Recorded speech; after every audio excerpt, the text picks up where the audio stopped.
For the past 5 months, we've had an excessive amount of house break-ins on the north end of the county. We have been working at a unified and joint operations with the Sheriff's Office, Wilmington Police Department, the FBI, and Probation and Parole.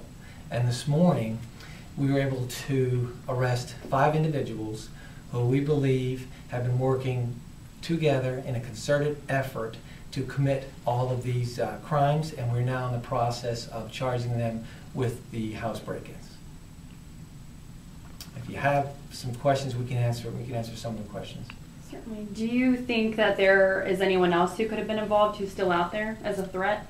At this point, we believe we've gotten the core, and as we investigate, now that we've got the individuals, there may be some more, but I do not anticipate any more people being arrested now. Probably more charges coming, but we'll just see how the investigation goes. As far as, of course, it was just burglaries. Were they can you talk about items they were taking or they were looking for? Sure.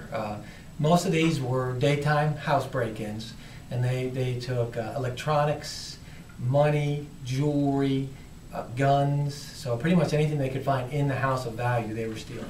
A lot of the neighbors I was talking to out there were just, surprisingly, a lot of them said, "Oh, that's good to know. I didn't hear about it because I leave my doors open." Was that kind of the situation, or were they forced entries pretty much? I think we had the mix, but most of them were forced entries. They forced in, during the daytime, doors, windows, forced entries. Any advice you'd give to the residents of that area, seeing that it may be an ongoing investigation, you're still looking into it? Sure. If anybody has got information they'd like to contact us, they could call us at the main number, 798-4200, and we'll get a detective to call them back. But we believe we've gotten the core group of individuals that were committing these house break-ins. Can you tell us anything about the investigation, like how you were able to identify the suspects?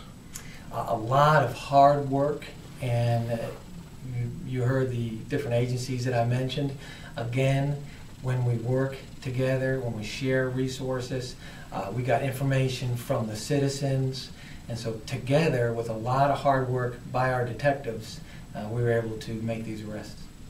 And I know that they were burglaries and they stole items, but from your information, do you think it was ever more of a threat? Like, was there any danger in the situation? I think any time that somebody is breaking into another person's house, that is a definite element of danger. And we do find that, that crimes start off small. Maybe you go into a car, maybe you steal some stuff from a store, then you start going into one house. Now we have 5 individuals who are working together, planning, working in concert to commit all of these house break-ins. So absolutely dangerous people who I believe now we've gotten off of our streets. Do you know anything about why they were doing it? I mean, was it money? Were they trying to buy drugs? Was it? Don't have a lot of that information available right now. Like I say, it is an ongoing investigation. Any tips to homeowners, even though these guys have been caught, just to make sure their home is secure? I mean, anything you can say? Absolutely.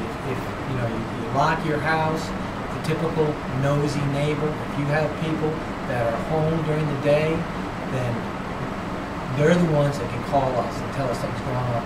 Neighborhood watches, please organize yourselves so you can be our eyes and ears, and it can help us.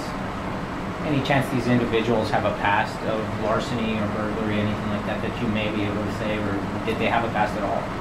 At this point, it'd be a little early for me to say that. I'm sure once we give you the names and all, you can probably do some checking yourself.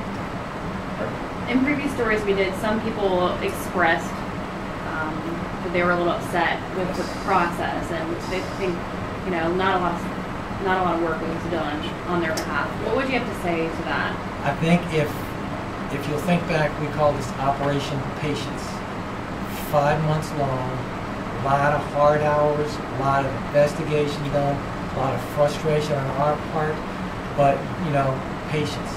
You have to have information together, and these people were very organized, and so it was difficult to get information on them. They weren't talking, so just Operation Patience. That should tell you we're going to keep doing it. We're not going to quit until we can make arrests. this might just be speculation, but do you think there's a chance that these people could get some of the items back? We do have a lot of recovered property, and right now we are working with the victims to try to identify that. So we're hopeful that we can return at least some property. Do you think that this neighborhood will feel safer tonight, knowing that these guys are caught? I hope so. I know that my children live in the affected area, so I know I feel safer for them. But absolutely, I think to know that we have worked together with all these different agencies to make these arrests, get these criminals off the street. Absolutely. You probably mentioned this, Cheryl. I just didn't catch it. Number of incidents in the past 5 months. I know there's probably at least 40 houses that have been broken into, and that's on the north side of the county. That's not the other side.